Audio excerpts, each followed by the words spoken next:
Howdy, welcome back. I'm the Stratch Professor, and today we're going to be doing the support tier list for patch 2515. So as always, if you enjoy the content, please be sure to like and subscribe. It really helps out a ton on the channel.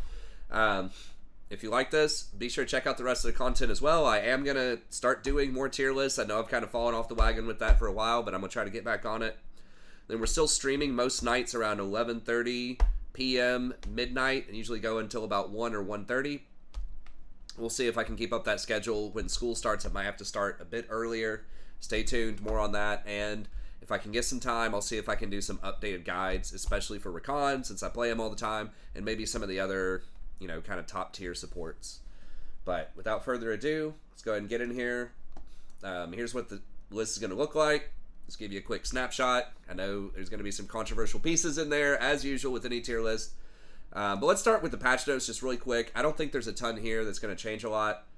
But I'll just run through this just really quickly. So Alistar losing 7 armor is quite a lot. That's going to make his trades a bit worse early on. Now, he does have sustain built into his kit as well. So he's been pretty good at trades. But for him to really trade a decent amount, he's going to be getting hit back. And losing that armor, especially because a lot of minions typically will hit him because he'll open the fight. And that's going to force all the minions to turn around and start hitting him. That 7 armor can add up quite a bit. I mean, there are some changes where, even just 2 or 3 armor can totally push something out of the meta or not. Just like 2 AD or something in push. So it doesn't seem like it's a lot sometimes, but 7 is a lot. Like, they even recognize here that's a drastic change. Now, they're trying to say that recent armor nerfs to Braum, and they are nerfing Braum again, spoiler alert here, can be resilient. Leona, I don't remember them nerfing her. That must have been a while ago. And I guess that's kind of true to some extent, but, like, the thing about Alistar is, he has to go in, and he doesn't have that much CC. Like, he has some. He does have his ultimate, though. Like, once you get to 6, like, it's not that big of a deal. So, I don't know. I don't think this is going to be a massive deal at the end of the day, but there are some matchups where you're going to be getting pushed in and harassed a lot, where this definitely will add up. But you can probably overcome that with a lot of runes. If you want to take Spellbook plus Biscuits, go that way, and then your secondary be Second Wind. You can probably make it through the laning phase. There's, like, so much sustain right now. It's crazy. So he'll probably still be fine. For the most part. Bel'Veth. Probably not going to matter that much. She's pretty irrelevant for the most part. Now, Braum is getting 7 nerf again. So he used to have 47 like Alistar, I'm pretty sure. And now he's got 35. That's 12 off in 2 patches. He's not that great in solo queue. Like, he's okay. We'll talk about it in a little bit. Now, this was for pro play. And he was, like, pretty good. 56% win rate, but I don't know. That seems kind of drastic. I mean, he was picked a decent amount for a champion that's supposed to be a counter pick. He is a good support. He definitely, if it wasn't for this nerf, if it was last patch, he definitely would have been S tier if I made one for last patch. So you could argue he deserves it, but the armor growth doesn't matter as much, right? It's every 5 levels you're losing 1 armor, so that's not like that big of a deal. Now, he does get a little bit of extra armor when he W's over to somebody, and obviously when he throws his shield up, he's extremely tanky. But now when his shield is down, then he's going to be a lot more vulnerable. And maybe that's a fine place to balance him. Just like, an ultra tank on the uptime and squishy on the downtime. Okay, Corki. I feel like he's pretty good. He's even getting picked as ADC and not just a mid laner. So they're buffing his scaling on the R, and on the Q they're buffing the scaling by 10%, but they're knocking off 20. Okay, so you have to have 200 AD and then you break even, and anything, well, 200 bonus AD, not total AD, bonus AD. So that's actually kind of hard to do as Corki if you go Trinity. So I think they're trying to get him off Trinity. I didn't really read these too much beforehand, but wait, okay. So they're probably trying to get him off of stuff like Shojin I think he was getting maybe a little bit, and just, you know, goofy stuff like that that makes him tanky. For some reason, they don't, well, I mean, I know why. They don't want ranged champions getting Shojin most of the time, because they don't want ranged stuff to do a bunch of damage and be tanky. It's okay for bruisers that have, you know, 50 jump spells that, you know, can get 5,000 health and, you know, gap close and kill people because they're melee. When the melee really doesn't matter if they have that many jumps. But anyways, I digress. Okay, so I think this is probably a minor nerf to like a Trinity Force, especially like Trinity Shojin type of build. But I don't know how much that's really going to matter. He'll probably still be fine. Alawi, a couple changes, probably won't change the meta too much. Aurelia getting nerfed. I already think she's not that great. That's a big regen nerf, though. Now, she does regen off of her Q, and she was a Blade of the King user, and that did get buffed a couple patches ago, but I don't know. Maybe she's better than I think, but it feels like she has almost no pro presence and is rare in solo queue. And if this is one of your first times, you know, coming to the channel, what my methodology is for the tier list, you know, just like any tier list, there's going to be multiple factors, right? Like some of it, I try to mainly target kind of mid-level elo, so probably like gold, platinum, emerald. As you go up, you know, into challenger, it's going to be different. Obviously, if you're in pro play, it's going to be a little bit different. And if you're down in, you know, like bronze or iron, it's going to be a little bit different. But I try to, you know, get to that middle ground, which means that I'm looking a little bit at like platinum plus solo queue. I'm looking a little bit at pro play, thinking about, you know, what's doing well in pro that could also translate into doing well in solo queue.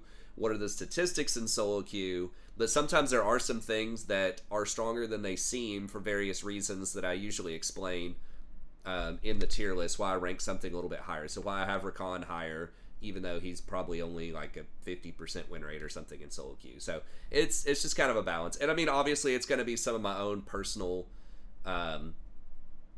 preferences and opinions on what I think can be successful in solo queue. But we'll get to that in a second when we get to the actual tier list.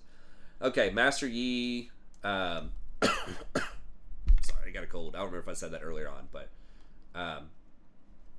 some buffs. That's okay. He can be good if he snowballs. I mean, he's always kind of the same champ. Neela, kind of strange. They want her to have a bit more burst, but less attack. Just buff her, man. She's not great. She's, I don't know. She feel like I've seen her pop off before, but it just feels like if you're trying to do that type of thing, you know, there are other ADCs that do that better. Like Samira, I think, does it better than Neela. If you're just looking at like the melee, just blow them up ADC. But anyways, okay, sure. Some adjustments. Pantheon. This champion is like extremely good in pro and in solo queue. So they're nerfing this. I don't know how much that's going to affect his clear speed. 15% seems like quite a bit. So we'll see. If he can't clear anymore, that might slow him down. Quinn, I don't know why they're nerfing her. She's, you know, a fringe champion. Rek'Sai. Okay, I don't think that's going to affect him. I still don't think she's going to be that good. Maybe I'm wrong about that. I'm not going to read all that. Lockout. 6. Furious. Okay, we'll see. I don't want to spend too much time on that because it's probably not going to affect support. And this is supposed to be a support tier list. At the end of the day, Rel, I forgot they nerfed her a little bit. I mean, that's pretty significant. That's 25 shield off. It's still 13% of your max HP. So, you know, if in the mid game or so, you got 1.5 items, plus your trinket item, your runes, all that. You got 2,000 health. This is maxed out. You're going to have, what, 260. So now you're going to have 360 total instead of 385. I mean, I don't know what that percentage is off the top of my head. Is it like 7% or something less? Something like that. So is that... I think she'll probably still be okay. I think she's a lot better in pro play than she is in solo queue. It's because it's easier to coordinate some of her stuff. But yeah, we'll talk about her when we get to her. I still think she'll be pretty good. This will knock her down a little bit, but I think she'll still be pretty good. Okay, let's get into the tier list itself. So everyone knows it's going to be Rakan for me. Now, people debate me all the time about the merits of Rakan. I talk about him, and I'm not going to try to talk about him too much, like just broad historical Rakan. Although there have been some new developments that I've been testing out, so I can bring you some relatively new meta tech and sort of my thoughts on some of the variations. So with Spellbook and some of the different minor runes and how you play it and stuff like that. But for those of you that haven't watched a lot of the channel, I am basically a Rakan one-trick. And I have been probably for the last 2 splits, maybe the last 2 seasons or so. Played a lot of Rakan. And I've played him. He's been my most played champion since season 8. And I'd say a lot of seasons I probably played him maybe 60, 70% of the time. This season I played him like 90% or so of the time. And so you might be, okay, so why Rakan? Why is he so good? So in terms of his kit, he's a very unique kind of champion because he blends Engage with Enchanter. And they're really, maybe something like Bard, but not really. Maybe something like Thresh has a shield plus some Engage. But there's no one out there, really quite like him. And a couple of the big things for him that I think make him really good in Pro and can make him good in solo queue if you use his kit well. I think he's probably the second most tricky support to fully optimize outside of like Thresh. I think is probably the hardest one to fully optimize. I think Rakan's probably the second one. Now, it's kind of a double-edged sword because he can be very safe. It's very easy not to die on Rakan because he's got 3 different dashes, right? You've got your W and then you can E twice. So in that sense, it's easy, right? You can get out of a lot of sticky situations if you're mispositioning and things like that. But he's also very squishy for an engaged champ. So if they get a hold of you, then you're going to die. So you have to be careful not to get hit by CC. So you have to, be watching which abilities are getting used in fights and try to make sure you're not getting hit by stuff. And he has to get in close to shield people, unlike most other enchanters that have range. So he's kind of got that engage element, but you can't get caught by CC or you're going to die. And he's kind of got that protective element, but you don't want to get hit by CC or AoE or whatever, or you might die. So he's got all the tools, but you just have to make sure that you use them correctly. So that's really what makes him special, is he can go in, start the fight, and then he can get out, so he doesn't have to stay in. So what are the implications for that? The biggest thing is you can kind of dial up the knob a little bit on greedy teamfight items because you don't need as much personal survivability as something like a Braum or an Alistar or a Leona. Now, I guess like Alistar doesn't need that much personal survivability either because he can just turn on his ult. But you guys get what I'm saying. Like most engaged champs, once they go in, they're in. You're not getting out. You're going to be getting hit by a lot of AoE. You're not going to dodge it. You just have to, face tank it, right? And a lot of times they also have much better personal defensive cooldowns to help with that. Rakan doesn't have that. But what he can do instead is he can get things like a redemption if he wants to get that, which is an extremely powerful team fighting tool that a lot of other tanks can't comfortably get. He can also get something like a Mikhail's, which is a really powerful utility tool to get people out of CC. Historically, and still sometimes, he can get stuff like a Shirelia's. So you can get some of these harder tank items, like Locket, or, sometimes even a Knight's Vow, really rare cases, maybe a Frozen Heart. Some people like getting Zeke's. I think that item is garbage. We'll talk about that in a second, but he just has a very wide range of items that he can get and ways that he can adapt to different team comps and different styles. That's another thing that goes into Rakan. He can protect and peel really well because he's got 2 shields that are very strong shields. I mean, it's 150 per shield. That's a 300 shield with a 1.4 AP ratio, right? Just for comparison, something like Lulu and Janna both have a 240 shield. And it's not even close. It's like a 0.5 ratio or maybe a 0.6 on the Lulu shield, and it's like a 0.7 on a Janna shield. Now, he doesn't get that much AP usually, but if you do want to get an AP item, then he actually scales pretty well. And the way that the game has changed this season, there's a lot of roses getting picked up in the game. What do roses give? They give AP. They can give AD too, but they give offensive stats. So Rakan uses that very well versus just getting some extra AP or AD with like, you know, Alistar, Leona, you're going to get a little bit out of that, but Rakan has way, way better ratios. So just by getting, you know, that passive stats, you know, he's going to do better. Now, that doesn't completely move the needle in Rakan's favor, but that's just one more thing among many that helps Rakan stand out. So he can peel well, he can engage well, he can get away from ganks really well, he has extremely diverse itemization that he can do. And now you can do the Unsealed Spellbook, which has become his more popular build. So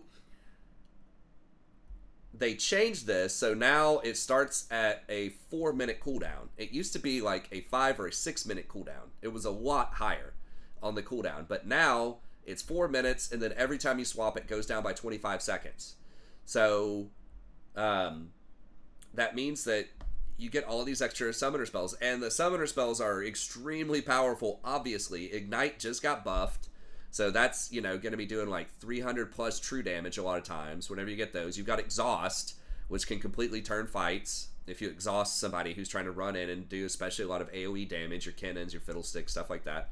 And then you've got Teleport as well, which Teleport historically on supports has kind of been whatever, but especially now that, you know, grubs are so powerful, being able to run up for grubs, contest those, and then teleport back down to your lane, hopefully before your ADC dies, or at least in time where they've only died once, is really powerful. And after playing with this a few times, I've come to appreciate, you know, even sometimes just teleporting back to lane to catch a huge wave if you get wiped with your ADC or whatever, or just teleporting to another lane to catch a big wave. There's like 15 minions crashing somewhere, or you can prevent tower dives. That's a lot, gets used for that in pro a lot of times. But you can prevent tower dives. Like, you can do a lot of stuff with teleport. Teleport's really powerful.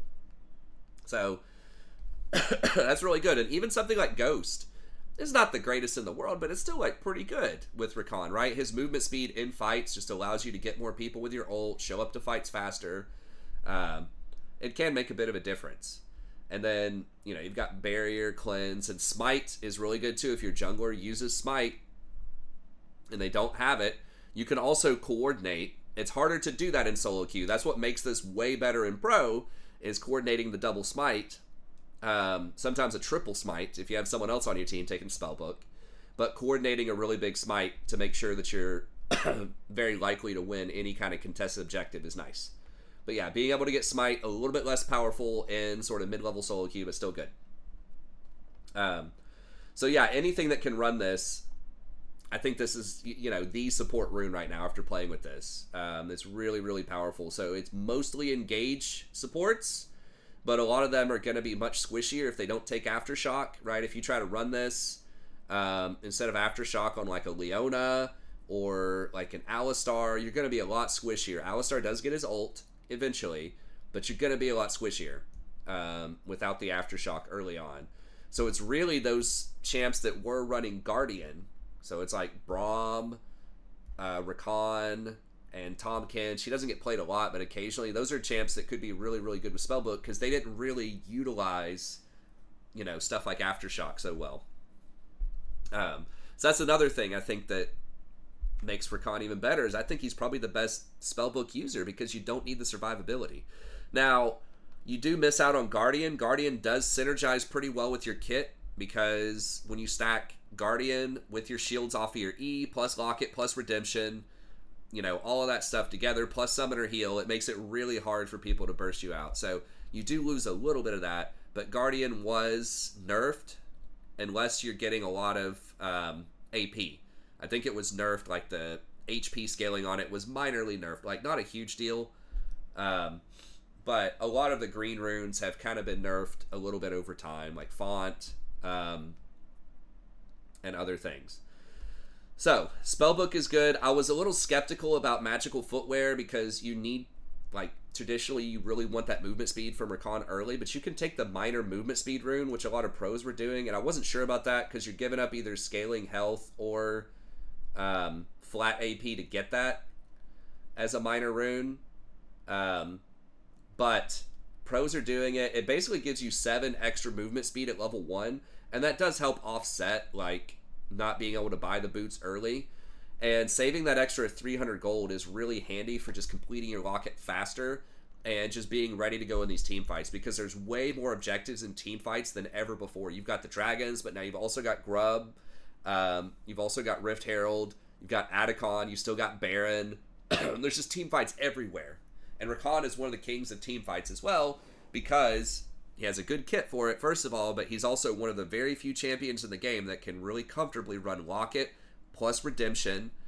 And then what I like to run on top of that, if you get to a third item, which is rare in a lot of games, but my kind of secret sauce lately has been Moonstone, because you've got Locket and Redemption that will spread to everybody if you manage to complete a Moonstone. And you still have your normal shield, which again is a 300 base shield that's going to spread around. And you've got your Q for kind of a minor heal that can spread around too.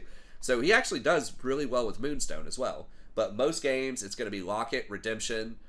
And that's just such a massive sort of team fight spike. And again, he's one of the only champions in the game that can do that comfortably without feeling like you're giving up some other core item that your champ wants.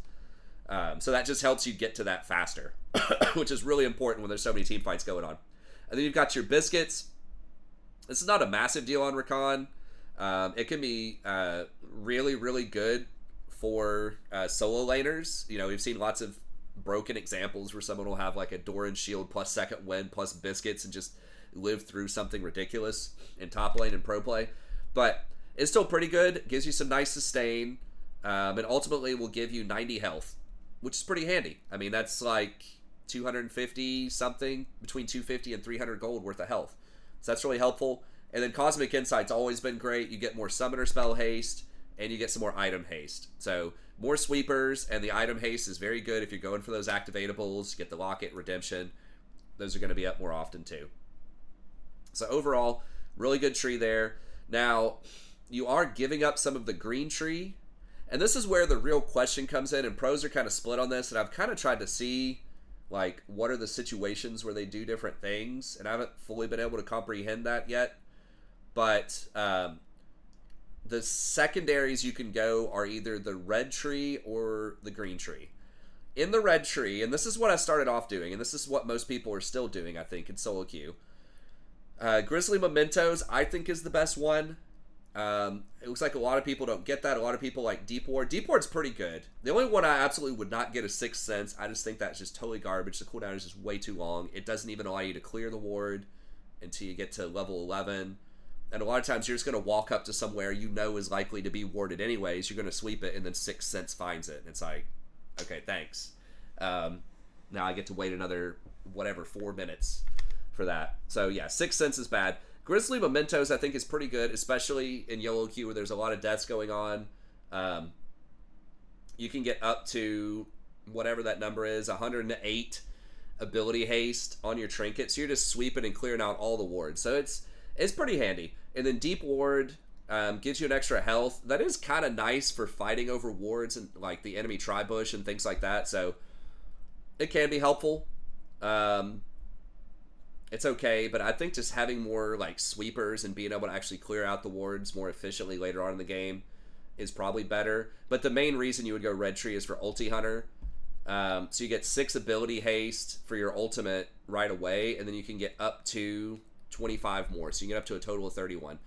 Now, I thought this was crucial for Rakan, and it is pretty good, but, you know, ability haste does have diminishing returns after you have so much of it. It kind of starts falling off, just like armor, just like magic resist. They changed the formulation on that years ago.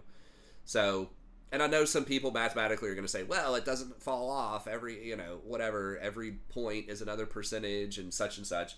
It falls off. That's my take on it. It's a curve. It starts to go like this. When you map it out, it starts to flatten out. So it definitely falls off. But, so I've found that if you go for the minor haste rune, and then, just through your items, like everything's going to have, like 10 ability haste on it at least, everything you're getting, especially if you go for Ionian boots, you'll get enough. Because ability haste is a weird thing where like it doesn't, if you're just sitting around and your ability's ready, it's kind of a waste. Like you need to be using it like immediately. So I don't know. You can see how your games are going. If you find yourself just like waiting on your ultimate You know, you're like, man, I wish this was up 10 or 15 seconds faster, which does happen. You know, try out the red tree and see what you think. But that's really the main reason to go for this tree, is if you feel like you need more ultimates. But in my opinion, just in the time it takes to even just like go back to the fountain later on in the game, once you have ability haste, by the time you get back to the fountain, go out, put out your wards, set up a play, get your lanes pushed, you know, your ultimate's going to be up and ready to go most of the time. So the other option then is to go for the green tree. And this is what I've been trying more, and this is more what a lot of pro players are doing. You'll see, 46% of people are doing Spellbook with green second, and 32% are doing Spellbook with red second. Then you have a distant, you know, total of like 19% doing some variation of Guardian. And almost all of them do Locket Redemption, with an occasional Mikhail's and occasional Zeke's. The big difference with solo queue is a lot of them will go Mercury Treads, because their teams will actually, you know, pro teams will actually build a lot of CC and like reasonable comps, versus solo queue. It's almost always like 4 or 5 carries that have like no CC and just do a lot of damage. But anyways, I think the green tree second wind is extremely good for getting you through annoying laning phases like double range, and that's what Rakan faces a lot of times. That's kind of his toughest thing, is early on, especially pre-3, like those first couple levels. And really, if it's stuff that's targeted, you just have to soak it, right? If it's like a Janna that just keeps coming up, or Sona, and just trying to spam whatever their spammable thing is, W, you know, Q, whatever it is on the ADC, you've just got to step up and just soak those a lot of times. You try to hit Qs and heal through it, but second wind plus Biscuit is very, very good at helping you deal with a lot of that poke early on. And then Revitalize is another one that I really like. Now, I think this is not as popular. I feel like a lot of Rakans will get Unflinching, so that you get some more resistances when you get CC'd. That's okay. But I still personally think if you're going for especially Locket Redemption build and Moonstone, you're going to get a lot of value out of Revitalize. It's not going to be like eye-popping numbers, but it'll be pretty good. I mean, by the end of a lot of games, you'll get maybe, you know, a total of 800 to 1,000 extra healing and shielding in a game. So it's a pretty big deal. But either way, and that also will help out marginally early on with your sustain and lane. So that's what I've been going lately. Just helps you through that early laning phase. Scales pretty well later on in the game with your items. I haven't really noticed missing Grizzly Mementos too much. There's a few times where I wish I had another sweeper, but realistically, like, the plants spawn so often now. You know, you still have your control wards. Sweeper is very good, but I think having that sustain early is probably better. Okay, so I said I wouldn't talk about Rakan a lot. Of course, I spent most of the video talking about Rakan. But, yeah, I still think that he's going to be great. I actually have tried an AP version of Rakan too, which wasn't completely horrible. I did notice, if you're interested in trying out something spicy, I'll throw you something else a little different out there. I think it was this guy. Let me see. Yes. So this guy was running AP Rakan, and I tried this a few times. I did pretty well. I think it was something like 50-50. I maybe played it 4, 5, 6 times. I didn't play it a ton.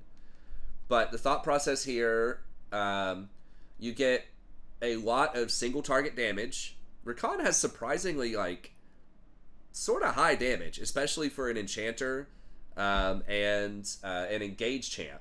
And like I said before, he scales really well with AP, right? Like, his passive is almost a 1-to-1. I think it's like a 0.9, so every point of AP is almost like having an extra point of HP, so that's good. And then your W, I think, is like a 0.8, your knockup. Your shield is a 1.4, so AP even helps you out defensively. So he's really, really good with AP. And you can just go for Electrocute, which was also buffed fairly recently. It's pretty easy to trigger as Rakan. You just W in, hit him, auto attack, Q him point blank. That triggers Electrocute. Then you've got your heal. You E back to your ally. So that works out really well. Because you have so many dashes, you can trigger sudden impact pretty much all the time. And then you have your choice. You want Ulti Hunter, and then your choice of either Deep Ward or the Sweeper. Now, his secondaries are a little hardcore. In my opinion, he goes Axiom Arcanist for 12% increased damage on the ultimate. which is okay. And then if you kill an enemy, your ultimate cooldown goes down by 7%. So this with Ulti Hunter, with Transcendence, which eventually gives you an extra 10 ability haste, is your ultimate is going to be up a lot. So this is good for just like running around, just picking people off, just YOLO, just kill him, kill him, kill him, kill him, kill him. Very good, very snowbally. And then he goes for Rocket Belt first, which is a pretty cost efficient, like really good item. I think it's maybe like 115, 120% efficient. He loves all of those stats: ability power, health, ability haste. Really good item. Also getting that extra little dash is really nice for closing the gap and getting in range with his W, because obviously he has to run in close to do a lot of things. So the first item's pretty good. He gets the spell pin boots. I'm not 100% about that. I mean, he does it all the time. Obviously, he's an extremely good player. Pin is a little weird on Rakan because it doesn't benefit your shield at all. I'd rather just have like AP, but maybe he just thinks it's better than Ionians. Maybe he thinks he already has so much ability haste. Ionians are just no good here. That could be valid. But then most of the time he goes Malignant second. So I'm not entirely sold on this one. It is a cheap item. It's 2,700. You get even more ultimate haste and ability haste. We talked about the diminishing returns before, so I'm not sure about that. But you do also, it has that utility of kind of lowering their resistances for everybody else. So that does help out, especially if you have other champs on your team that can use that.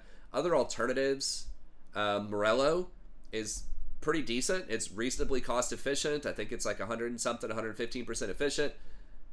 Gives you the stats that you want, and you get the heal cut. So if someone on your team needs to get heal cut, and there's a lot of things that heal in the game, then just getting Morello or Oblivion Orb to start off and then eventually work towards Morello could be good. Cosmic Drive is another one. If you really want the movement speed, that's just kind of like a stat stick item. It just doesn't have a very good passive completion bonus, but otherwise can be pretty good. So there's some other AP items you can kind of tinker around with. Like I said, he usually goes Malignants. There's some other things you can try. But yeah, I mean, this guy's really good, right? Like, he's whatever, Challenger. I guess he dropped into Masters. He was Challenger last time I looked. But 93% win rate. Now, he probably didn't achieve that in Masters. He probably started, running AP Rakan and, like, Iron or whatever that account went to. So sometimes these win percentages can be a little off depending on how far he climbed to get there. But he's still 1,300 in EU West, and he's still cranking. Like, he's still winning a hell of a lot of games with this. Now, this was a while ago, right? This is like, over a month ago for most of these games.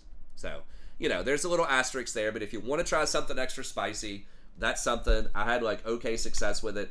I think that the best time to try that out if you want to do it is if you have another, like, assassin or burst type of champ on your team, and your team fighting's not going to be that great, and you need to snowball, so you just want that instant kill. Or if you have a really good kind of fight lane, right? You got like a Tristana all-in lane, or Draven, or whatever.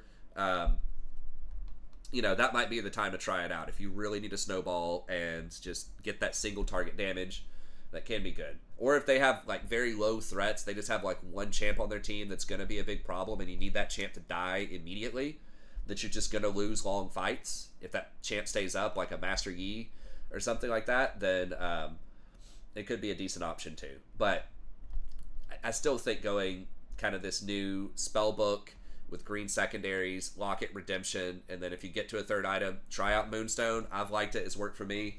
Other options, pro players almost never get to a third item, but other options you could do would be something like a Mikhail's, or if that's just like too many buttons to press, you can just get a Knight's Vow or something and call it a day.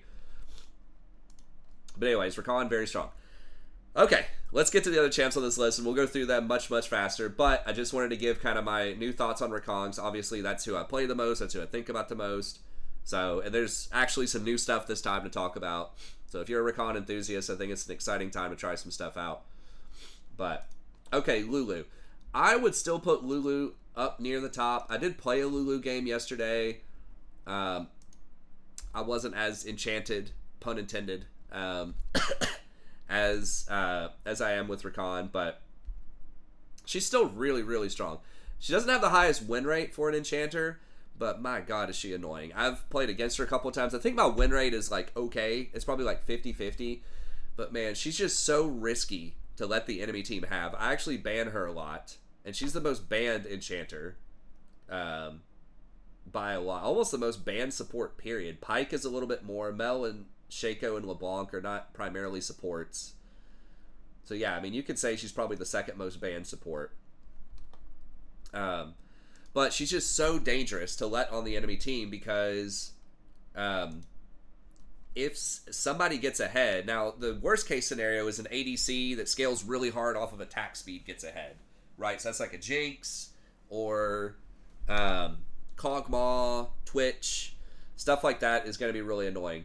But she can still even do really well with just like other divers that get ahead because that ultimate, you know, is gonna, they buffed it a while ago where it's got that knock up. It has that AoE slow, so it's really hard to run away from that person. It's not affected by heal cut. Now it's not, doesn't benefit from plus healing and shielding either, but it's also not reduced by heal cut. So that's really annoying to deal with. And then, of course, you've got the polymorph later on in the game. So if you have a melee champion, especially some kind of like melee assassin type of champion, it's an extremely obnoxious point-click 2-second disable. You can still scamper around, but you can't do anything. So you know, you can't dodge it. It's really hard. It is a projectile, so you know it can get Yasuo walled or Braum shielded, or you know stuff like that. But it's really, really hard to interact with that spell.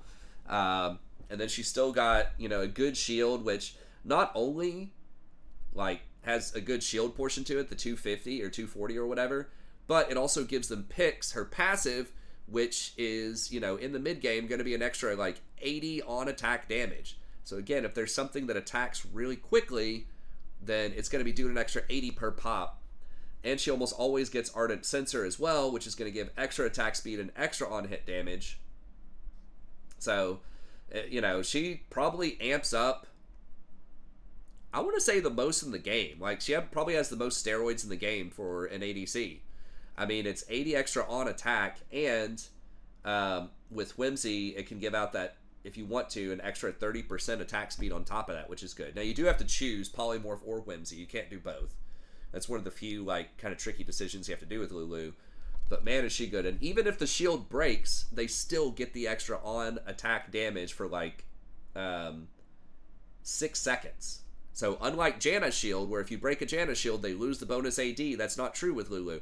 Another small perk of Lulu, when I played her, almost forgot it works this way, is it shows invisible stuff. So if someone on your team has an invisible champion, it completely shuts them down.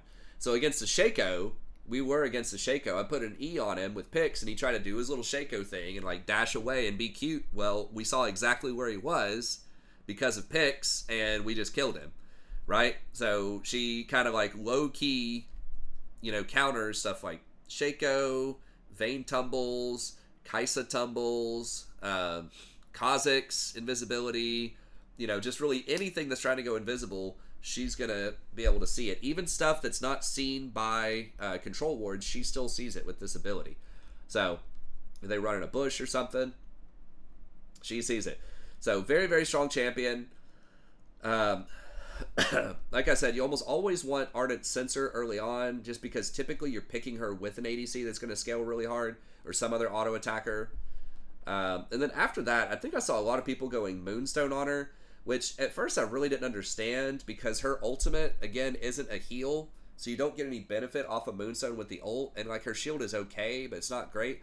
But I think one of the big reasons here is, in a team fight, if you shield somebody, then that can put the shield on somebody else, which means both of them are going to get the Ardent Sensor buff. And this is really important since they nerfed Font of Life. Font used to say, whenever you slowed somebody or CC'd them, anyone that auto-attacked that person got a heal from you. So basically, if you had Ardent Sensor and you slowed somebody with Lulu or Janna or whatever, if your team attacks that person, they all get the buff. So it was very, very easy to spread the Ardent Sensor buff to everybody with the old Font of Life change. But since they got rid of that, it's harder to spread it. So Moonstone does help you spread it a little bit more and make sure that you're getting it on at least 2 people in a fight. So that's one of the major reasons why they do that. And then Redemption is still going to be really good. I've wondered why people, you know, don't occasionally just start with Locket if you think they're going to dive you early on and you just need to be defensive, like you might get assassinated, like you could still go lock it if you want to, because again, she's not missing out on not having the plus healing and shielding as much as some other enchanters. So I still think it's a possibility. It's, most people don't do it. You're just going to get Ardent Censor. Shurelya's is another one. One problem with a lot of enchanters is you don't have any engage personally. The two biggest things where you almost always see tanks in pro, one, you need some kind of engage, right? Usually in pro, you want multiple forms of engage. You want at least two pieces. But you usually need at least one for successful teams. And the thing is, in solo queue, most people aren't going to play tanks, and that's where a lot of the CC and engage comes from. A lot of people want to play carries. Some carries have engage, but a lot of them don't. So if you play something like Lulu, you're really counting on someone on the rest of your team to have engage and actually have a brain and use it correctly, which that's a risky proposition in solo queue. So you don't have engage, but also it's really hard to get vision later on in the game. You have to have someone tanky that can go in there and face check bushes for you, because if you check a bush, you're probably going to die, as Lulu, versus if you're Alistar or Leona or even Rakan, a lot of times you can probably get away or at least stall long enough for your team to show up and help. So vision control and starting fights is difficult for enchanters to do. The upside of that is enchanters get these team fight things like redemption, and usually they have some kind of scaling they can put on their carries. But anyways, if you're kind of struggling for the engage, if you don't have like hard CC to start a fight, but you got a bunch of meatballs that can just sort of run at them, a Mundo or Olaf, Darius, that kind of stuff, then you can combine Shurelya's with your W and give like this huge burst of speed, for that one person to run in there, start the fight, and then the rest of your team can come in there and clean it up. So Shurelya's is an option if you really need that, if you're lacking that hard engage. So anyways, I think she's really good. She's a total pest.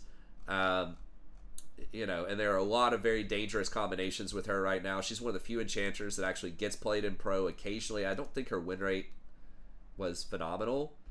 And she's not played like that often, but she's very few ever get played. It's like Karma and Lulu are like almost the only two enchanters that ever get played. But anyways, pretty good. Okay, the other ones, and I'll move through here pretty quickly because I don't want this to take longer than an hour. But Poppy, finally giving Poppy some of her flowers here. I've watched her in pro quite a bit, and I'm starting to see a lot of the potential of the Poppy here. Historically, why I've not put Poppy very high is I think she has a hard time like engaging, and again, engage is there's a lot of power in engage for the reasons I just talked about. Now, she can face check bushes a little bit easier, right, than enchanters, but she still has a hard time kind of starting a fight. Doesn't buff her allies, but she does bring some other stuff to the table. So she can do quite a bit of damage early on. There are some builds with her where if you get something like Bloodsong, and it looks like a lot of people aren't doing the Hail of Blades thing. That's what I see the most often. Actually, that's not quite the most popular. But if you want to do a lot of early game damage, if you can just kind of get a wall pin and just get 3 attacks, you actually do a shocking amount of damage. She has like really high base damage on her auto attacks. So she can be aggressive early. She obviously has the anti-movement capabilities, and that's the main reason why she's played in pro. There's so many champions that have dashes right now, and her E stays up for a really long time. I think it's like 2.5 seconds. Or her W. 2 seconds. So it stays up for quite a while and just doesn't let people move. So that's really annoying to work around, especially in team fights. And then her ultimate, if you can just knock 1 or 2 people out of the fight and the enemy team can't really disengage, then, you can just about win the fight single-handedly with those knockouts. So the knockout plus the anti-movement is pretty good. And you've got that E for decent CC if you tackle them into a wall. Now, I don't think that I'm not sure what you max on her. Looks like most people max Q first, then E. So it's not until like really, really late in the game you're going to get like a 2-second stun. But it's still a 1.6 at early levels, which is a really long time. And her Q actually does decent damage both to champions and if you're trying to fight things like dragons, barons, And again, there's a lot of those going on. There's a lot of objectives. She does quite a bit for a tank to some of these objectives. So try her out if you want. She does have a really good win rate right now in pro. Now she's not played a ton, played an okay amount, right? Like 30 times, compared to Rakan's 122, Rel's 143, Alistar's 137. But it's a pretty good win rate. But this should tell you she's played in very specific matchups against specific champs, usually to counter other engaged champs. So to counter things like, I don't know if she counters Rel. She would stop Rel from jumping in. I think like Nautilus is a very popular one. But she can counter a lot of those types of engaged champs. So anyways, Poppy, pretty good. A lot of people just get the movement speed stuff with her. Just try to roam around, make some plays. So you get swiftness, and you can either get Deadman's or Trailblazer. Looks like more people like Deadman's. I'm not sure about that over Trailblazer. But anyways, look up, I'm not a Poppy master, so you look up someone else who does Poppy. So you're going to have the mobility. You can do pretty well in YOLO queue, just running around, picking people off, doing stuff in team fights. If you do that, though, you're not going to have Locket. And she doesn't have a lot that like helps people out in team fights. You've got the stun again, and a lot is riding on that knockaway, so you better hit him with that ult. You better hit an important target or two with that knockaway, because if you miss the knockaway, you got the stop mobility for a couple of seconds, and after that, you just kind of out of gas, because your stop mobility thing has a really long cooldown. Obviously, your ultimate has a long cooldown. Then you're just sitting there, just auto-attacking people and trying to swing with Qs. I guess you still got a wall stun you could look for. But it's really long cooldowns, but very high impact if you hit the ability. So I think she's more of a counter pick, but I think she's a very good one. Braum is another one that I would still probably play mostly as a counter pick, but he can still be good. I think he's probably maybe a slightly better like overall generic pick. I guess I'll move Poppy over here because she really is more of kind of a counter, but really strong when she is played. But yeah, Braum, as we saw, just got nerfed a little bit here as far as his base armor, so he's going to be a bit more susceptible to poke. Also doesn't have the sustain of something like a Rakan or an Alistar in the lane, so against like double ranged, it can be a very, very difficult matchup for him with double range. Now he is typically paired with Lucian almost always, and Lucian's not been a very contested pick in pro, so he does have a really high win rate, but it's like a very, very specific circumstances. Doesn't say who he's partnered with here. It says what he's against.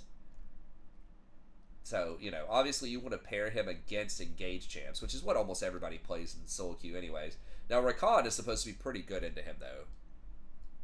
As you can just kind of ignore most of his CC. It's really hard to stop Rakan from going in. You pretty much have to hit your ult on him. But anyways, now he does abuse Spellbook as well, like we talked about earlier, so that's really good. Very, very, I mentioned Lucian, extremely good, so if you have a Lucian and you want to try out Braum, that's the time.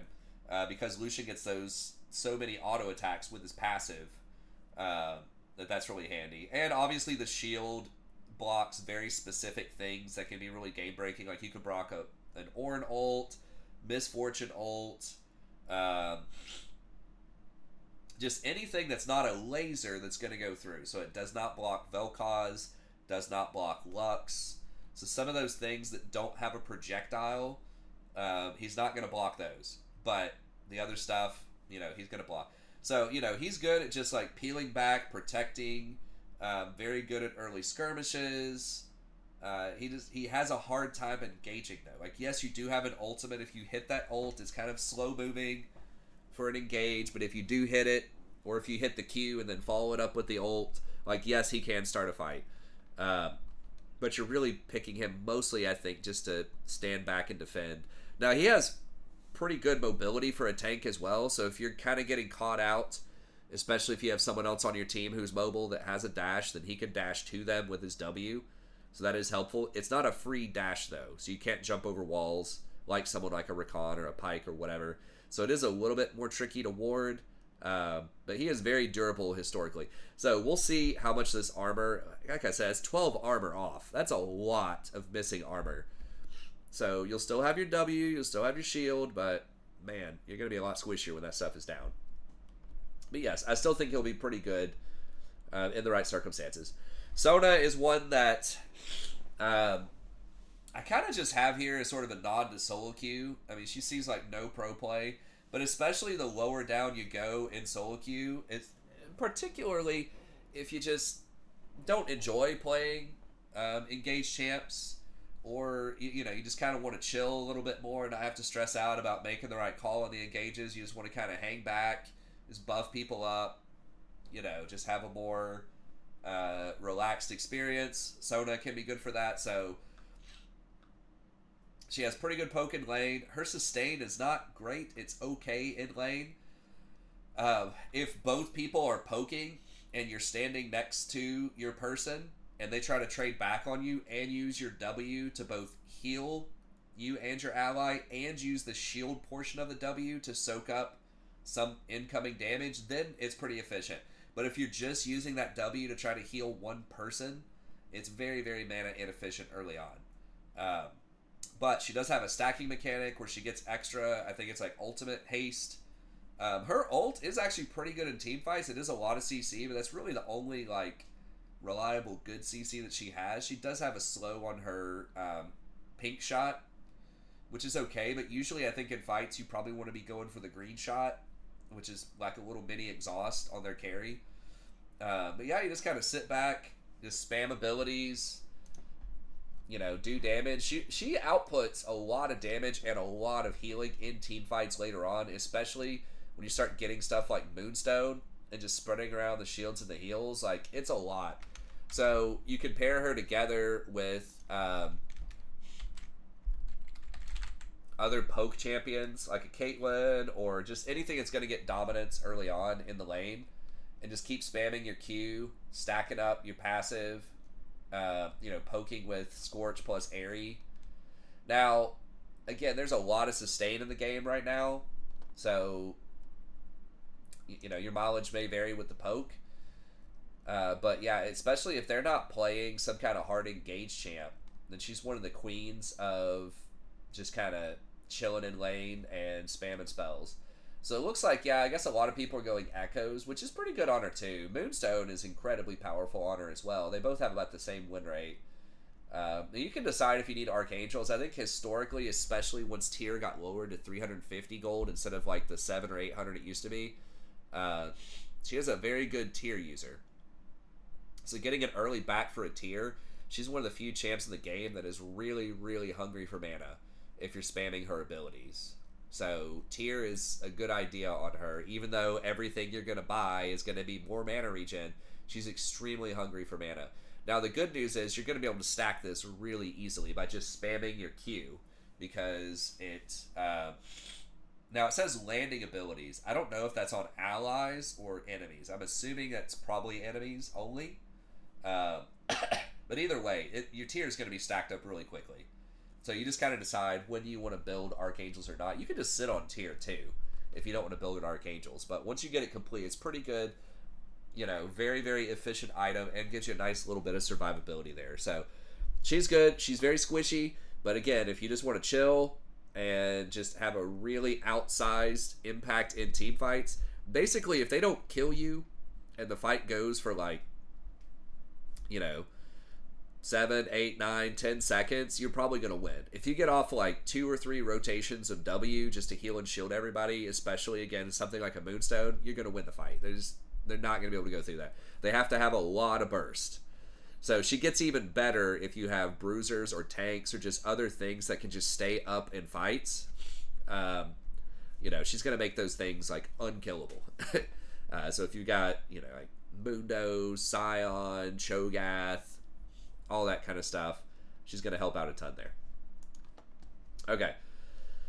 And then Nautilus is still pretty good. This might go over an hour. I want to make sure I at least get through the A tier, and I'll mention a couple of these down in B tier, so we might go a little bit over an hour here. But, sorry, it is what it is. Okay, Nautilus, still pretty good. I had been a little bit higher on Nautilus in the past. He has such a powerful ultimate because it's just point click. It's almost impossible to dodge. You have to have very, very specific items, Hourglass or skills that can kind of outplay that, but really, really hard to outplay. If you can get over a wall with a dash, then it can be good. Or if you can just like eat the hook, someone else can eat the hook if there's a tank in front of you. That's what makes something like a Braum good in a Nautilus. But it's just that really high reliability, heavy CC ultimate that you can combo with your Q, with your auto attack. You know, people are virtually guaranteed going to be CC'd for like 3 seconds when you go in. And that's just so powerful on roams where it's like you can't really flash out of it most times. You're just dead, right? If he shows up on a roam. And then in team fights, if people are stacked up, you can even knock up multiple people with his ult. So that ult is one of the most powerful support abilities in the whole game. It's very good. His Q is kind of a double-edged sword. It's one of the easiest hooks to hit in the games. It's got a really fat hitbox, and it's a very fast animation, and it's got pretty good range to it. So it's one of the best hooks, along with like a Blitzcrank hook, but it can't go over walls. So that means that it's really hard to get those like really sneaky engages, especially from gaining control of bushes, which is how a lot of tanks and a lot of these kind of engaged champs, that's how they want to fight, is coming out of bushes. So it just kind of limits some of your options, especially like just hanging out near that, you know, mid bush. Now, fortunately, that's not happening as much because there's not as much downtime where you're just chilling trying to get bush ganks because there's so many objectives now. You're always just pushing lanes and showing up to objectives, but it definitely, you know, can still come up. And then his other abilities that were pretty underwhelming in my mind. The E, not that great. A lot of times, a lot of people are maxing Q. You can still max E, but it's pretty mana intensive. And you just don't want to be building that many mana items on him after they nerfed Frozen Heart quite a bit a while back. Like, it's okay. It's not amazing. So the E is still pretty mana intensive. And then the W, you begrudgingly max this second typically, but it has very, very low scaling on it for a defensive ability. So what this means is he's typically very, very squishy compared to a lot of these major tanks. Now, this might change with Alistar and Braum getting their armor nerfed so much. They've got about as much armor as Nautilus does now, because I think he's always had about 36, just to kind of compensate for the fact that he has such good, you know, long-range CC. But now they're in the same company. Now, they have much better defensive steroids than he does, but historically that's been a big problem with Nautilus, is he's squishy for a tank, and he's pretty low damage for a tank, right? Especially if you're not maxing E, and the fight's not lasting forever. If you max E and they get hit by like 2 of those waves, you know, it can do like, you know, maybe 250 damage, 250, 300 damage on those waves per wave, and it's like a 5-second cooldown. So in longer fights, he can put out a decent amount of damage for a tank, but in most like reasonable fights, especially if you're maxing Q, which is what most people do, he's low tanking is low damage. So very good CC, but low in the other categories. So it's kind of hit or miss. He has played in pro, still pretty good. I think, you know, his kit is really good. It's just his numbers are kind of low. So that's why I've got him a little bit lower. But I think you can definitely climb with him. I think he can be really strong. Okay. Leona, very strong too. She probably has the most uptime on a lot of her CC because her Q is only 5 seconds. It's a 1.25 second stun. It's 5 or 6 seconds. It's very low. And then her E can scale down to be like 6 seconds. That's the thing where you kind of gap close. It's only a half a second, but it just allows you to stay on him. And then her ultimate is only 90 seconds base, level 1. 90 seconds on the ultimate. So that's crazy. Most ults, engage ults, are usually about 120. So she basically starts off with like, you know, 70 ultimate haste or something like that compared to a lot of these other supports. So very, very good. Now I think they scale down and it gets closer to what her ultimate cooldown timer is at like level 16 or something, but very, very high uptime. So lots of CC. So the downside to her CC is that it's all cleansable or Mikhailsable, right? She doesn't have any knockups. That's another thing with Nautilus that makes him so good in pro, is a lot of his stuff, it's all knockups, right? Like the ultimate's a knockup and your hook is a displacement. So it doesn't get affected by Mercury Treads, can't be cleansed, can't be Mikhail's. You can cleanse and Mikhail's everything, and Mercury Treads affects everything that Leona does. So, you know, against tanks or against champs that'll run cleanse, and a lot of ADCs, especially when you get to these mid-level brackets, the Platinum and the Emerald, they're going to know you should probably run cleanse against Leona. So that can kind of hurt, but the thing is she has so much CC anyways that usually you can still stick to them, at least a little bit, because there's a minimum of a 0.5 second CC on things. I think that's still in place. That's how it used to be. So that means that, you know, if you ultimate somebody and they cleanse, it cleanses that one piece of CC and it gives them something crazy like 60 or 70% tenacity for a couple of seconds. But if you still go on them with your E and then hit them with your Q, they're still at least taking a second of CC there. So if you time it correctly and you hit your stuff right, then they're still going to be CC'd for at least half a second. But cleanse is very good against her. So she can also engage. She has kind of one of the most like free engages on the backline, because like these other champs, with the exception of Rakan can run straight to the backline too.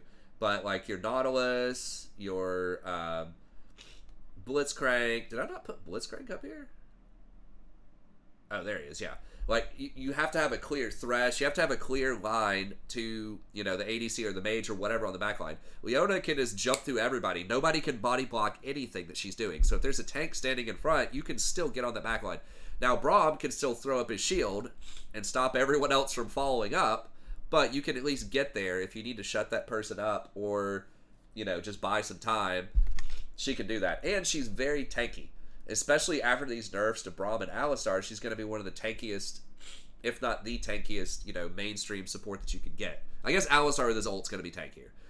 But she's really, really tanky. Now, the downside is she really, really wants to run Aftershock, because that synergizes so well with her W, because that scales off of the bonus, armor, and magic resist. Those two just work really, really well together. So that means she may not be able to use Unsealed Spellbook as well as the other tanks. She could probably still do it, but she's going to be sacrificing a lot more than those other tanks that, you know, they can run Aftershock, but they really don't have to. So, very, very good, high uptime. If you think that you can be very aggressive and force a lot of plays and just constantly just kill people over and over, especially with those aggro type of lanes, right? Your Tristanas, your Dravens, stuff like that. And, you know, especially if they're not going to run other tanks or any kind of, like, peelers, if they're just trying to cheese you with, like, you know, these double ranged lanes, if they're trying to play, I don't know, Caitlyn Lux into you or something like that, this could be a pretty good answer. So it's a high risk, high reward, though, because she doesn't have any sustain, kind of like Nautilus, kind of like Braum. So if you get poked out, it's going to be really hard to engage. But if you do get a hold of them, especially if you play strong side, she's very, very good. That means if the jungler is going to be paying attention to you, then you can get a lot of kills. Now, a lot of junglers know if it's a Leona lane and they show up, you're probably getting kills. So hopefully they figure that out and come down. But if you get weak-sided and just pushed in all game, if your jungler just AFK farms or goes top lane or mid or whatever, and you've got like Kaisa on your team or something, and they've got Caitlyn Lux, and they're just putting you in tower all game, you know, it's going to be a problem. But most supports are going to lose, you know, in those types of situations anyway. So, so in other words, very bad when she's kind of on the defensive end, but very, very good if you get to go forward. So bad at backing up, good at going forward. Another thing with that, if you get counter ganked, if you don't know where the jungler is, you can get baited very easily with Leona because she has no way to get out. She goes in. She goes in one direction. That's it. With Nautilus, you can at least, if you go in, yeah, you're screwed. But if they, like, flank you and they're, like, coming around behind you or something, you might be able to, like, hook a wall or a tower or something and get out.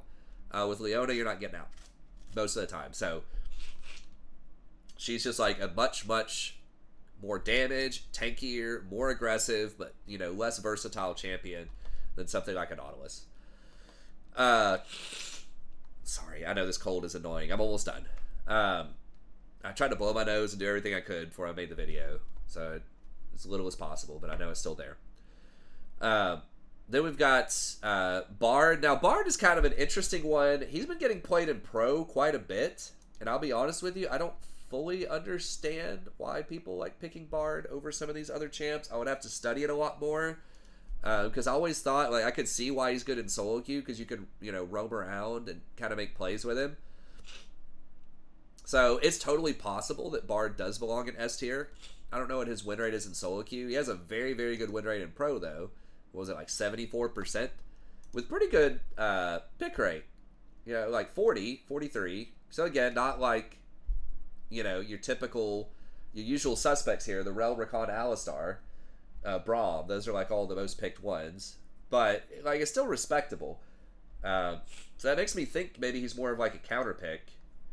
It could also be that he's just like later in drafts, and I see that happen a lot too in these fearless drafts. So he's like a game 3 type of champion, or game 2. I feel like he's not picked nearly as much like game 1, but once a lot of the supports, you know, the top whatever 6 pro supports are off the board, then he's a popular one to come in. Yeah, he can do spellbook well because he really doesn't care about the runes. He doesn't synergize with most of them very well anyways. He doesn't care about the items as much because he doesn't synergize very well with the items either. So he is one of the other ones that can actually go Locket Redemption because you're just not missing out on any other opportunity cost. So that's handy. And he does like pretty good damage, like auto attack damage in team fights. There is a lot of running around in the game anyways. So, you know, running around, get your chimes, set up vision, you know, rotate the grubs. Like there's just a lot of rotations going on. And his engage it's tricky, but it's really good that it's like, it's ranged, and it just gets around a lot of stuff. So specifically things like Braum cannot block it, so that's good. You know, Alistar can't stuff it with a headbutt. Rakan has a really hard time peeling it. Bard is actually like a decent matchup in Rakan all around because when you try to shield to somebody and Bard throws that Q, it can stun both of you. And that's definitely feels bad when you try to shield somebody and you end up killing both of you because you got Bard stunned. So he has pretty good matchups into like the top champs because Rakan and Braum aren't going to threaten him too much in lane. And he gets to ignore a lot of what they're doing. He gets to get the really good team fight items. And he has a really good piece of engage that they can't interact very well with. And he's just got, you know, like the sneak attack factor, right? If you get decent vision control and, you know, the jungler shows up or the mid laner or whatever, and you just warp through a wall with him, you can really catch people off guard. So it's a very tricky champion. I think you have to really understand the uses of his ultimate. He can stop Rift Herald from taking towers, which is always cool. You know, you can buy time and like confuse junglers by ulting the objective to force a better smite off. There's just a lot of weird things. You can stuff dives with him. You can enable dives with him by shutting off the tower. So there's just a lot of different things you can do with Bard. And again, I'm not like an expert, but he's up there in terms of like fully maximizing what he can do. And the biggest part is like utilizing that ult because you can totally screw over your team. It's one of the few ults where it's like you could really screw your team with that ult, right? If someone's trying to go in and you ult and stuff your own team from doing something, right? So if you ult a huge like group of people right when your Orianna's trying to press ult and then she wastes her ult, which would have been like a 4-person shockwave or something, that's really, it feels bad. So it's going to be a lot better in pro where you're on the comms, you can coordinate it a lot more. So you're going to have some oopsies in solo queue, but I think he's still really good. Maybe I'll try him out again. The more I talk about it, the more I think, you know what, he could be all right. But yeah, a lot of it is not guaranteed. Think about Rakan. Like, if you want to get on somebody, you're probably going to get him. That's one of the big things about Rakan. Like, it's not as guaranteed as like a Nautilus ult, but it's pretty dang close. As long as you don't get CC'd while you're running over there, if you have hands, you can dodge stuff or flash stuff, or you're just watching the cooldowns. Like, it is really, really hard to get away from Rakan. Versus Bard, you know, they can flash or dash out of the ult potentially. You know, if they don't group up, your Q is really uninspiring if you don't get the stun. So, you know, there's just a lot more kind of like chaos with Rakan. But, you know, the upside's really high too. So high risk, high reward. Interesting champ.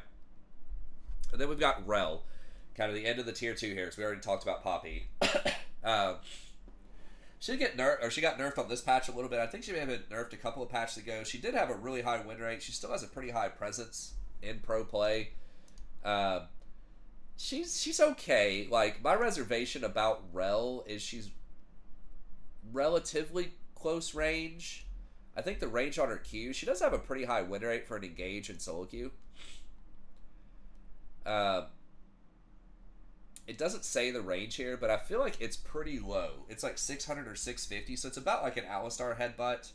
Uh, you can hit one person with it. Now, you can shatter shields with it, which is cool, but you kind of have to, like, wait on that and play around it, which means you're losing a lot of CC while you're waiting.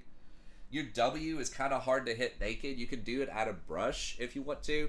But if you do land all of the CC, let me see. Rel enters armored form. It's not saying how long she gets knocked up. Or maybe I'm missing it. So she does get quite a bit of extra movement speed, and you can speed people up with the E, I think. Yeah, getting the 10% up to 25%. So really good if you're strong side. If your jungler's coming in for a gank and you're able to speed them up and just like kind of force a fight, like flash Q, W, ult is pretty powerful. It's not. I think it's like a 1 second knockup. Yeah, it doesn't say how long the knockup is, which is kind of annoying. Crash down, leaps off her mount, knocking up enemies, and gains a shield. Okay. But anyways, she does get some resistances. When she's knocked up, she does get that shield, which, is pretty good. It's kind of a long cooldown. It's only 10 seconds. I thought it was like 12 seconds. I guess only 10 seconds. But then going to your mount up form again is a lot weaker than the crash down. So it's going to take like 20 seconds to get your crash down back. But she's pretty good. I feel like her damage is fairly low compared to some other engage. Like, her ult's pretty good. Her damage is kind of low. Like, the W is not, like, super impressive. I mean, it does 180. Rakan does 280 by comparison on his knockup. So, it's okay. But if you get, like, both of these, the 220 plus the 180, like, that's pretty good. That's 400. Rakan only has his Q, which you don't max out, so that's going to be a lot less. So, she does, if you hit him with everything, she does more than Rakan does. So, she's decent. She's decent. Like, she's got, a little bit of mobility. She doesn't have, like, an actual dash that's that useful. You've got the crash down, which is, like, sort of a dash. You can break shields. You've got a stun. You've got AoE. They have to be pretty close around her. I think it's, like, a diameter of 300 or something, so it's a little bit more than like an Alistar Q knockup. So it's pretty good if you get everything going on, but you kind of do have to be in close, and again, it's like it's hard to get access to that back line, like I was talking about with some of the other engaged champs. So she's okay. I mean, if you win more with her, more power to her. I wouldn't argue if someone's good on her. She could definitely be in S tier. I think all of these in A tier, depending on what your elo is and how much experience you have on the champion. I think any of these really could be, up in S tier, potentially. Okay, and then just the last little bit, and then we'll call it a video. But I moved Alistar down here. That's probably kind of controversial. He has been nerfed quite a few times. His win rate in solo queue is not great, and his win rate in pro is also falling off a little bit. It's not horrible, but it's like 48% or something. So, not as crazy as it was. I think it was like 60% or something at one point.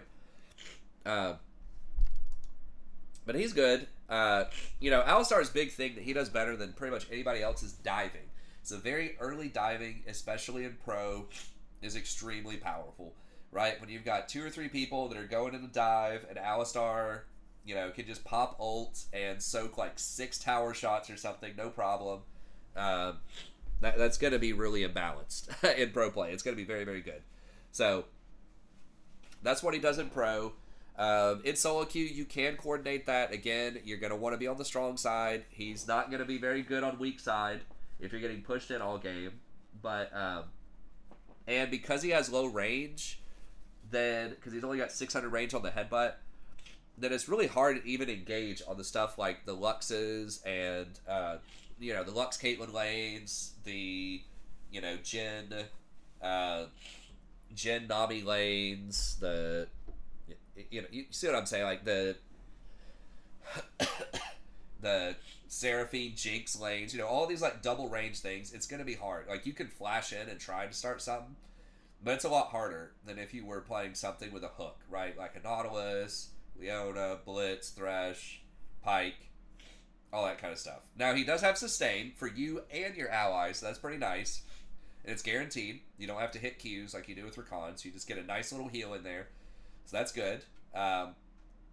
You can do Spellbook, because once you have your ult, you're so tanky, you really don't need Aftershock anymore. So if you end up going, Biscuits, Second Wind, plus your passive healing, plus you got your potions, you can probably make it through the lane without getting poked out too much. But you're probably just going to be a spectator in a lot of those lanes. So is very good with kill lanes, just like a lot of engaged champs. So if you've got a Draven or a Tristana or just something else where you can get in there, it's good. Very, very good with roams, right? So especially if you can come in behind him, he loves to like Hex Flash over walls and just like bump the mid laner out into the lane and just do, tricky stuff like that. He has very, very good ganks. Now, some of those are not as good as they've been in the past because there's so many mobile champions in the game, and so many people can just dash out of whatever he's trying to do, especially if he doesn't have flash to do things like Q flash and stuff like that. They're still going to be pretty good. In team fights, it's likely it's only going to be a single target knockup a lot of times. You might, if they're grouped up, you might be able to get 2 or 3 people on a knockup, but it's a kind of small radius. And if you use the WQ combo, you're really only getting 1 second of CC for 2 abilities, which is, kind of feels bad. And then you've got your extra 1 second stun off of your E, but he can start the fight, but then he just kind of runs out of gas. And I was talking about that earlier with, I think, Poppy, where she has like some really good tools, but they're very long cooldowns. And so if you don't really determine the fight like immediately with one of your abilities, then it's going to be rough. So his expertise is just soaking a bunch of damage, starting a fight. Now, if he could just like flash in and start attacking the backline, you can create space or buy time, is what pro players will say. So if you pop your ult and the ADC is just sitting there trying to beat you down and they kill you, but it takes 6 seconds to kill you, you just pretty much gave the rest of your team invulnerability for 6 seconds. So he has his uses. I think he's a lot better in pro. But if you're really good, especially on roams, then he can be good in solo queue. Now, Nico's another one who did get nerfed recently, but she still gets picked a lot in pro. Her win rate's like okay. It's not great. It's like 48%, 49%. So it's not as good as it used to be, and her pick rate's fallen off. But I still think, she's got a very unique kit that can be good, especially in solo queue. People are not going to be paying attention to the minion count as much, especially the lower your elo goes, the more likely it is you can trick people with the minions. I don't think, I might be wrong, correct me in the comments if I am, I don't think they fixed the dancing clone glitch, so you can actually use her to scout for 8 seconds in a direction, which is just crazy.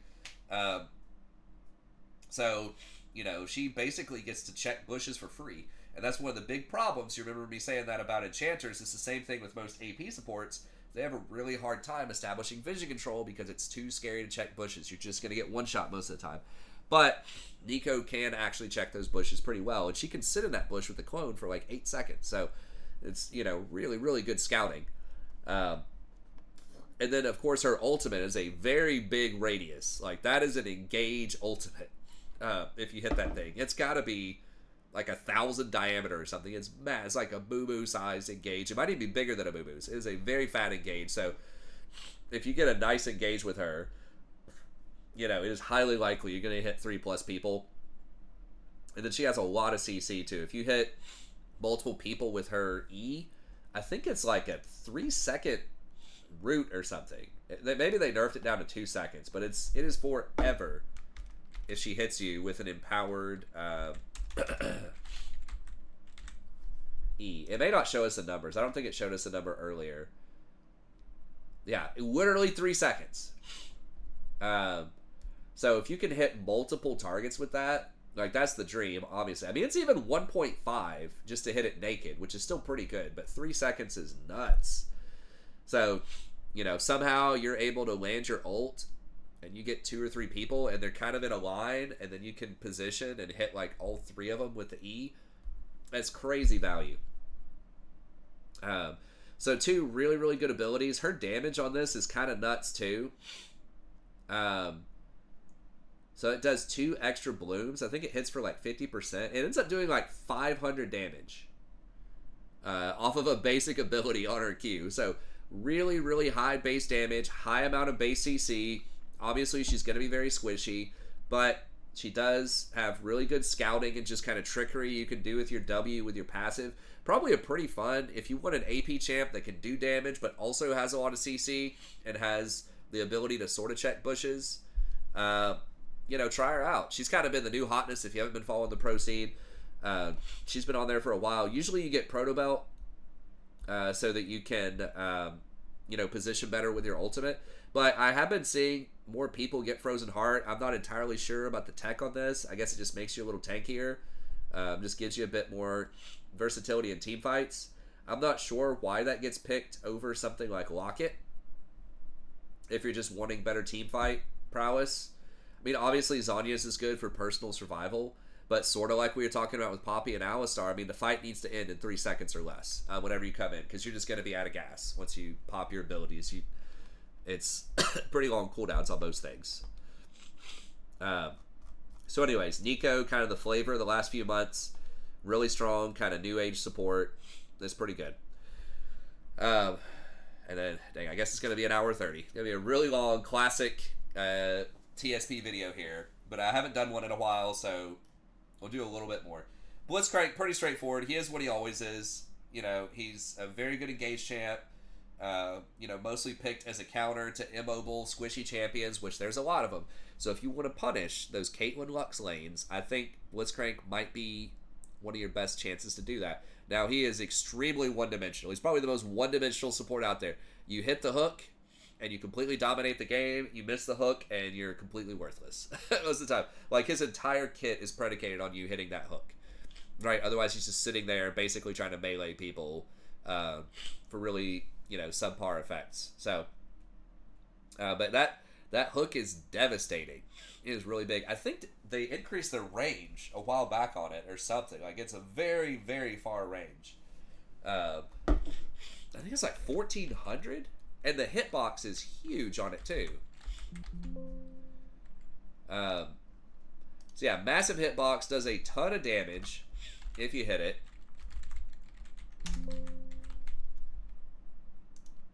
So yeah, it does a ton of damage on it. I don't know if it's not going to say what the range is, but yeah, like 300 damage. Has a long cooldown. Costs quite a bit of mana. I think did they lower the mana cost at later ranks? It costs a ton. It's like a third of your mana bar early on. So again, you better hit him or you're going to be worthless. Now, I'm surprised more people haven't gone Spellbook on him because he really doesn't need Aftershock. Again, you're not going in there, you're getting hit with stuff. You're just kind of hanging out in the back, you know, trying to throw hooks. If you hit it, great. If you don't, then you just mute all because people are going to spam ping you.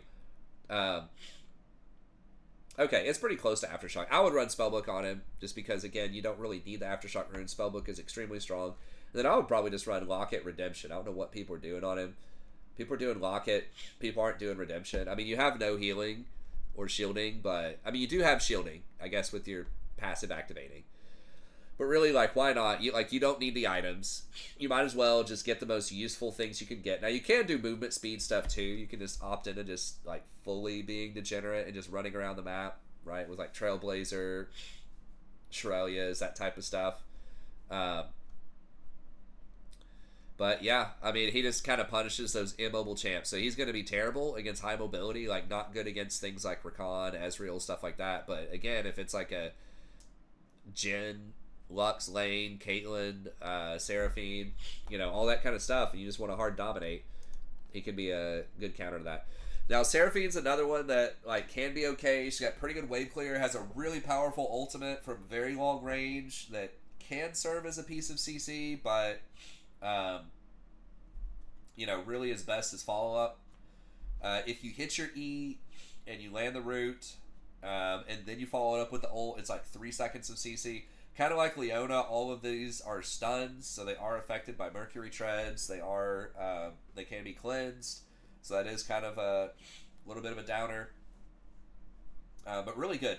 Now, one specifically degenerate combo, if you want to try her out, is Ashe Seraphine, because her E, Seraphine's E, does the empowered root if somebody is slowed, and usually that means you have to double E in order to get like good value out of it. Right, because you double spell every third spell, But a lot of times you don't want a double E. You want to save your empowered spell for your W, so you can get really big shielding and healing a lot of times. Or big damage with your double Q, if you want to put up big damage on a CC target. But because Ashe already slows people with her auto attacks, even a single E will still root them, right? So you can do like a single E with Ashe, root them, ult them, and then throw down the massive damage with like a double Q. So she does a lot of damage early on. She has really long cooldowns. Unlike most enchanters that are usually like relatively spammable, she has big, hard-hitting spells, but you better hit them because you're going to be on cooldown for a long time. I think your W is like 18 seconds at max rank. Like, it's a lot. And she's very squishy, doesn't have any steroids that she puts on people, but is pretty underrated. Very good sort of wombo combo. If your team already has other setup, she could be good. Now, and these aren't in any particular order in the tier 3. These are kind of in order. These, in terms of like strength from left to right, these are like the first few, I think, are maybe the strongest. I don't know. You could put Nami over here. Nami has played a lot and she's pretty strong. But for the most part, all of these could be pretty playable. Nami, I'll go through these last couple ones pretty fast because I know we're almost at an hour and a half here. Nami's still pretty good. Not a lot of news here. You're still probably just going to go Mandate on her and then just kind of feel it out after that. Mandate's sort of her core item. Still best with Lucian, but can be good with some other champs too. And that's for similar reasons to Braum, if you don't know that, because Lucian gets a lot of double shots that allows Nami to proc her E multiple times really quickly on people, so it does quite a bit of burst damage. So she's just historically really, really good with Lucian. So that hasn't changed.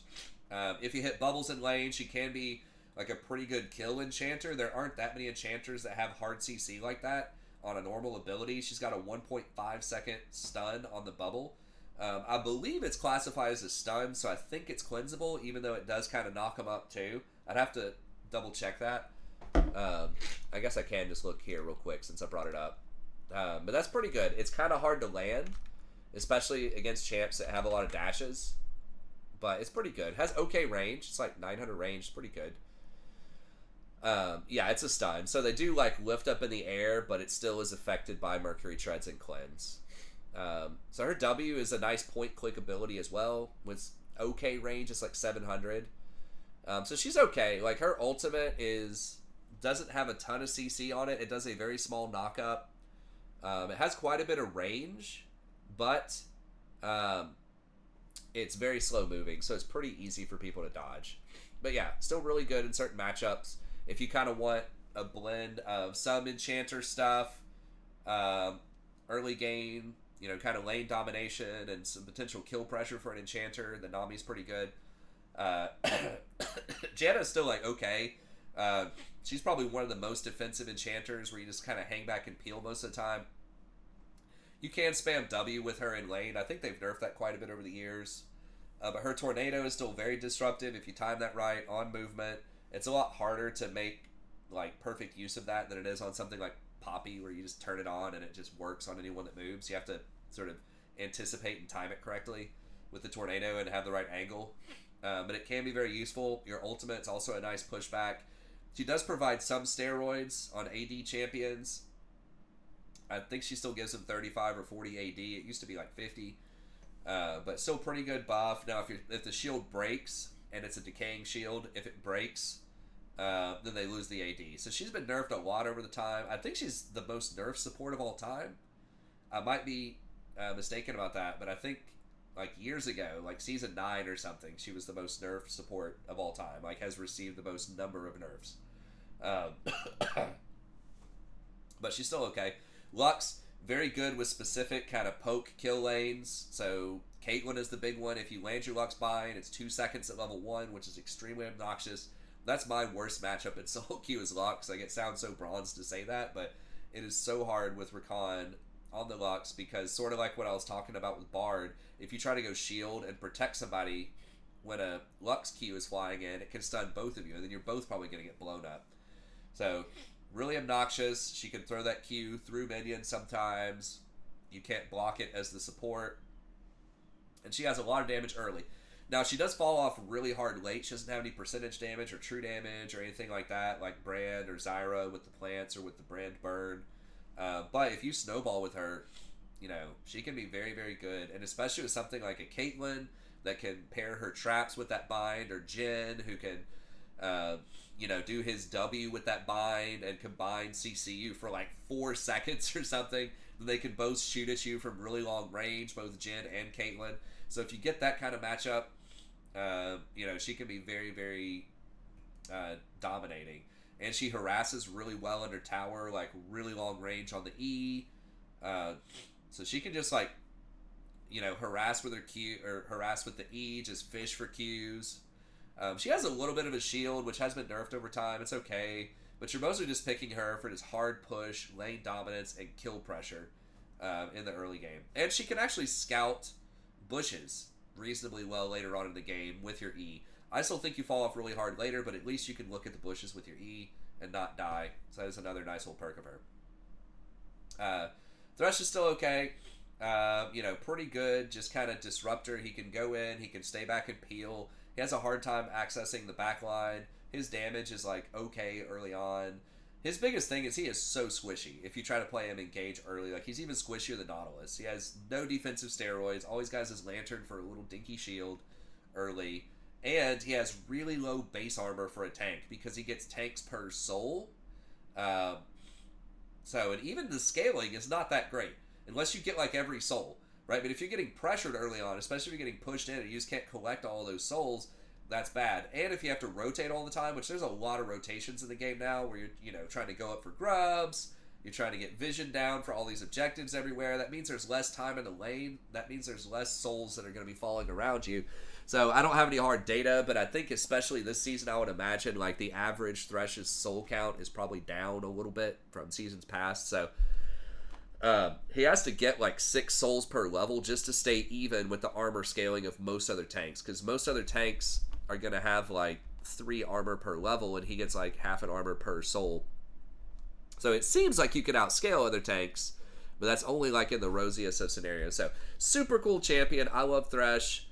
You can still dominate with him if you're very good with him, but I think he could use a little bit of tweaking, and I hope they balance him, touch him up a little bit, and bring him back into mainstream in pro play.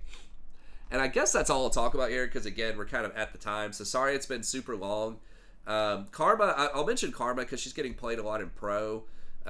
Classic Karma, you just push, usually played with Ezreal or just, Caitlyn maybe. You just constantly try to push, pressure towers, and a lot of that is just to get priority so that you can rotate to objectives.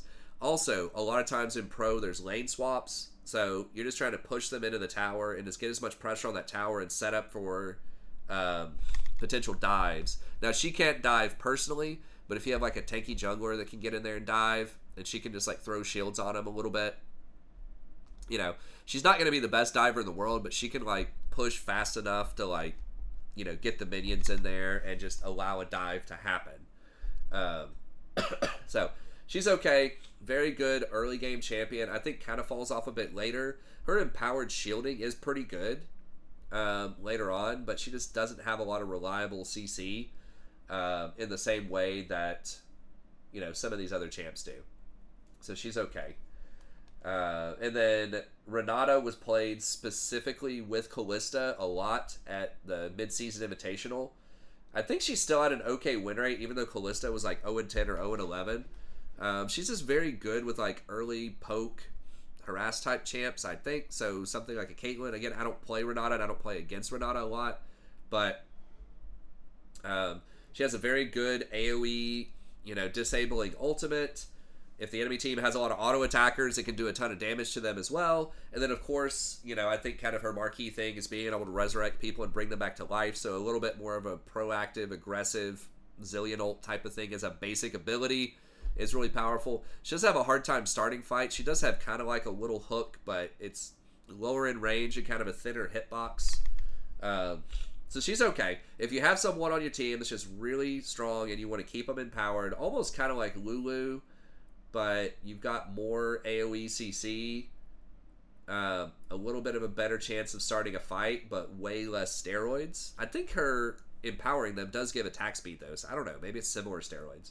But I think she can be pretty good. I wouldn't argue if you wanted to put her up in A, or again, kind of like what I said before, you know, if you're really good on some of these champs, I could see moving any of them into A, and if you're really good, you know, if you're like an expert Thresh or Nico player or something, I could even see him in S. I'm just telling you kind of what I've seen and what I think about in terms of my play, and watching a lot of kind of pro games over the last month or so. But anyways, okay. Well, that's going to be it. Thank y'all very much. Be sure to like and subscribe if you enjoyed the content. Sorry that it was super long, or you're welcome if you like the super long videos. I will try to come back and do them, hopefully a little bit faster in patches in the future. But that's it. Thanks. Be sure to stop by the stream if you want to hang out, you know, talk champions with me, talk about life, whatever you want to talk about. You know, usually around 11:30 midnight most nights. And other than that, have a good day. We'll see you everybody next time.